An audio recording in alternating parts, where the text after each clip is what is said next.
మీకు తెలుసు, అందరికీ తెలుసు, ప్రపంచంలో ఎక్కడైనా తప్పు జరిగింది అనిపిస్తే ఆ ప్రాథమికమైన ఆ సమాచారం ప్రాథమికమైన విచారణకు ప్రాతిపదిక అవుతుంది. ఉదాహరణకి ఆడ కుంగిపోయింది, అబద్ధమైతే కాదు. ఆ పిల్లల్లో బొంగబడింది, నీళ్లు పోతున్నాయి. నాకు ఏం అవసరం లేదండి విచారణ కమిషన్ నివేదిక, ఏం అవసరం లేదు. నేను ఈ జరగటం అంటే ఇన్ని వేల కోట్ల రూపాయలతో నిర్మించిన డ్యామ్ లో ఈ సమస్య తలెత్తిందంటే ఎక్కడో ఒక దగ్గర నిర్మాణ లోపం ఉన్నట్టే అని ప్రాథమికంగా దాని ఆధారంగా కేసు బుక్ చేసి ఎంక్వైరీ చేస్తాను. అది ఆ చేసే ఆ వెసులుబాటు గవర్నమెంట్ కు ఎప్పుడు కూడా ఉంటుంది, అధికారులకు ఎప్పుడు కూడా ఉంటుంది. మీరు ఏమి ఇప్పుడు ఇందులో తేలి చెప్పదలుచుకుంది ఏంటంటే, ఒకటి కేసు ఈ తీర్పు వల్ల దోషం వాళ్ళ మీద ఉన్న ఆరోపణలు రద్దు కాలేదు.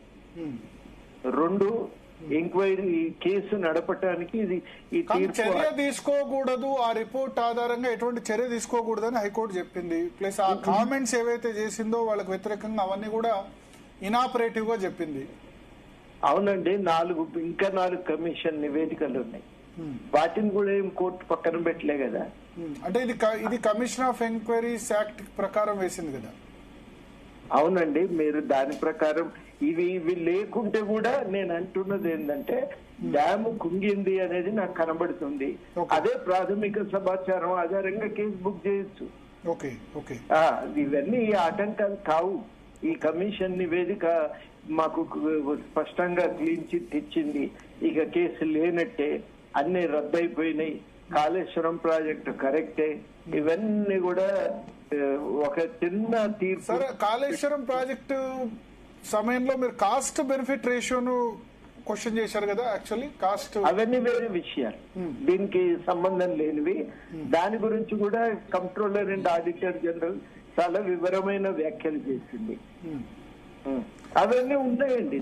అంటే మీ ఉద్దేశంలో కాళేశ్వరం ప్రాజెక్ట్ ఇప్పుడు మేడిగడ్డ, అన్నారం, సుందిల్లా ఇక్కడ ఈ రీడిజైన్ అన్నది కరెక్టా సార్, కరెక్ట్ కాదా? మీ తెలంగాణ జేఏసీ చైర్మన్ గా నీళ్ల గురించి మీరు కూడా ఆ సమయంలో ఫైట్ చేసిన చాలా స్పష్టంగా చెప్పినాము. తొమ్మిడి దగ్గర కట్టడమే సరి అయిన, ఖర్చు తగ్గేది, తక్కువ ఖర్చుకు నీళ్లు తోడుకునే వెసులుబాటు ఉండేది. ఇది తప్పు చేసిందని చెప్పి మేము అప్పుడు చాలా సమగ్రంగా నిపుణుల సలహాల మేరకు నివేదిక ఒకదాన్ని విడుదల చేసినాం. ఇక మళ్ళీ చాలా ఏళ్ల క్రితం మాట ఇది, 2019లో 17లో అనుకుంటా నివేదిక విడుదల చేసింది. ఇప్పుడు కట్టేశారు, అయిపోయింది. ఎట్లా మరి దీన్ని ఇప్పుడు రాష్ట్ర ప్రభుత్వం రిపేర్ చేయించాలా వద్దా, లేదా మళ్ళీ తుమ్మిడి ఎట్టి దగ్గర కడతామంటారు, ఇది రిపేర్ కూడా అంటారు, రెండు అంటారు. ఇప్పుడు నిర్ణయం ఏంటంటే, మీరు నేను చేయవలసిన నిర్ణయం కాదు ఇది, మంత్రులు కూడా చేసే నిర్ణయం కాదు ఇది. ఎవరు చేయాలి? ఆ విషయం తెలిసిన నిపుణులు చేయాలి. ఆ నిపుణుల సలహా మేరకు దాన్ని ఎంక్వైరీ చేయండి. ఏ మేరకు వాడుకునే అవకాశం ఉంది, ఎట్లా వాడుకోవచ్చు అనేది ఆ నిపుణుల సలహా మేరకు నిర్ణయం చేసి చర్యలు తీసుకోవాలి తప్ప, స్వతంత్రంగా నాకు ఇష్టం ఉందనో మా కాంట్రాక్టర్ కు లాభం చేయాలనో ఆలోచనతో నిర్ణయాలు చేస్తే తప్పు. నేను ప్రధానంగా 2 విషయాలు చెప్పదలుచుకున్నానండి.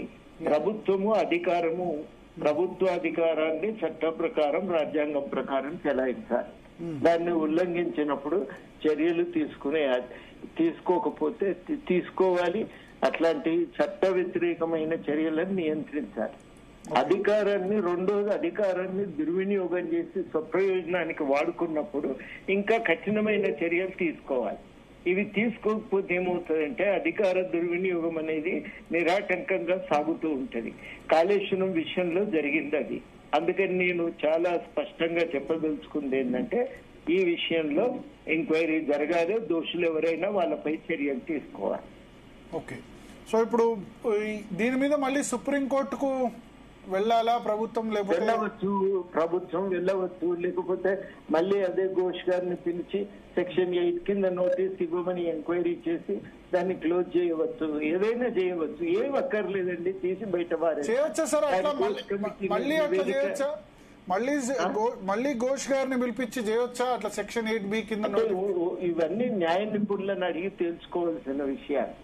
ఒకవేళ అవి ఏవి కావు, గవర్నమెంట్ మాకు అర్థమైన విషయాలు ఇవి అని చెప్పి దాన్ని విడుదల చేయొచ్చు నివేదికను. ఓకే. ప్రజల ముందు పెట్టొచ్చు కదా. దానికి చర్యలు తీసుకోము, కానీ మీ అందరికీ తెలవాలని మీకు ఇస్తున్నామని చెప్పి పంచి పెట్టవచ్చు. ఓకే సార్, ఇప్పుడు కాస్ట్ బెనిఫిట్ రేషియో మన తుమ్మిడిహెట్టి దగ్గర అంటే 100 మీటర్ల నుంచి, సరే అక్కడ 148 ఇక్కడ 148, అదొక్కటైతే 100 మీటర్ల నుంచి 148 బదులు కొంత ఒక లిఫ్ట్ మాత్రమే ఉంటుంది తుమ్మిడిహెట్టి. కానీ 148 మీటర్ల నుంచి 650 మీటర్లకైతే ఎత్తిపోయాలి కదా మల్లన్న సాగర్, రంగనాయక సాగర్, ఇక్కడ దాకా వాటర్ రావాలంటే. అదంతా మిగతా 500 మీటర్ల లిఫ్ట్ అయితే తప్పనిసరి కదా. మరి అటువంటిప్పుడు కాస్ట్ బెనిఫిట్ రేషియో ఏది చేసినా ప్రాబ్లమే కదా. ఆ విషయాలకు సంబంధించి జలవనరుల వినియోగం ఎట్లా జరగాలనే దానిపైన మళ్ళీ ఆలోచించుకోవాలి, నిర్ణయాలు చేయాలి. వాటర్ నీటిని ఎట్లా వాడాలి అనేది ఆలోచించుకోవాల్సిన విషయం. మనం బాగా ఖర్చు పెట్టి తోడుకొని వస్తున్నప్పుడు ఆ నీటిని ఎట్లా వాడుకోవాలి, అవసరాలకు వాడుకోవాలి అనేది నిర్ణయించుకొని జాగ్రత్త పడాలి, చర్యలు తీసుకోవాలి. దానికి తగ్గట్టుగా మన దగ్గర పంటల విధానాన్ని రూపకల్పన చేసుకోవాలి, వ్యవసాయ విధానం తీసుకురావాలి. ఇవన్నీ కూడా అవసరం. అవన్నీ మనం జాగ్రత్తలు తీసుకొని సమగ్రంగా ఆలోచించి సమగ్రమైన విధానంతో రావాలని కూడా మేము చాలా సార్లు ఆ విషయం కూడా మాట్లాడటం జరిగింది. Okay okay. సో ఇప్పుడు దీని విషయంలో ఫర్దర్ ఇప్పుడు మీరు అన్నట్టు ఎన్డీఎస్ఏ ఒకవైపు ఇప్పుడు రాష్ట్ర ప్రభుత్వం అయితే నిర్ణయం తీసుకుంది, దాన్ని రిపేర్స్ చేయాలని చెప్పి నిర్ణయం తీసుకున్నారు. సో ఎకరానికి ఎంత సార్ మీ అధ్యయనంలో తెలియదంత 2 లక్షలు ఖర్చు అవుతుందా? గతంలో మీరు రిపోర్ట్ కూడా 2017-18 రిలీజ్ చేసినట్టున్నారు. అదే ఇప్పుడు నాకు సరిగ్గా గుర్తుకు రావటం లేదండి. అప్పుడు ఎకరానికి 1 లక్ష దాకా ఖర్చు వస్తున్నదని అనుకున్నాం. పైన ఆఖరి దశలో వచ్చేసరికి అది.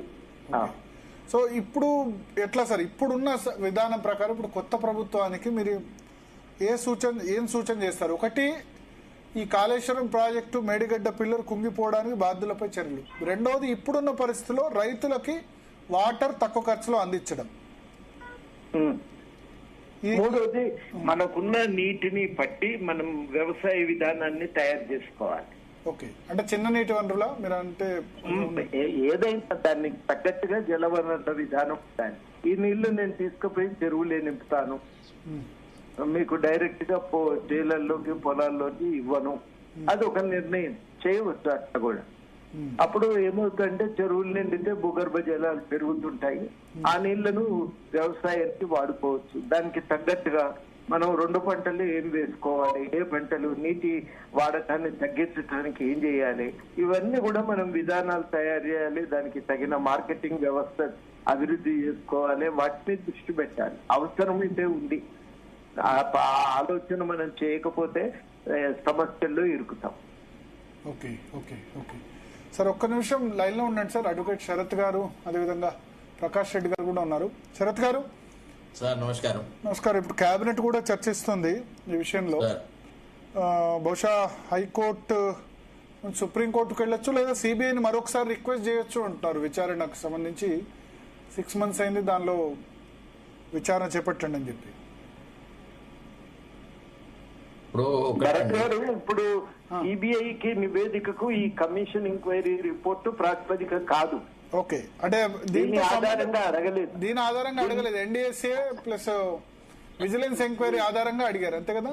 అవును అవును అవును. కానీ మరి ఇక్కడ భారతీయ జనతా పార్టీ ప్రకాష్ రెడ్డి గారు కూడా జాయిన్ అయ్యారు. వాళ్ళు ఏమంటారంటే మొత్తం ఇవ్వలేదు, ఓన్లీ మేడిగడ్డ ఇచ్చేసి మాకు అంటే ఎట్లా, మొత్తం కాళేశ్వరం ఇస్తే విచారణ చేపడతామని వాళ్ళు అంటున్నారు. ఒక నిమిషం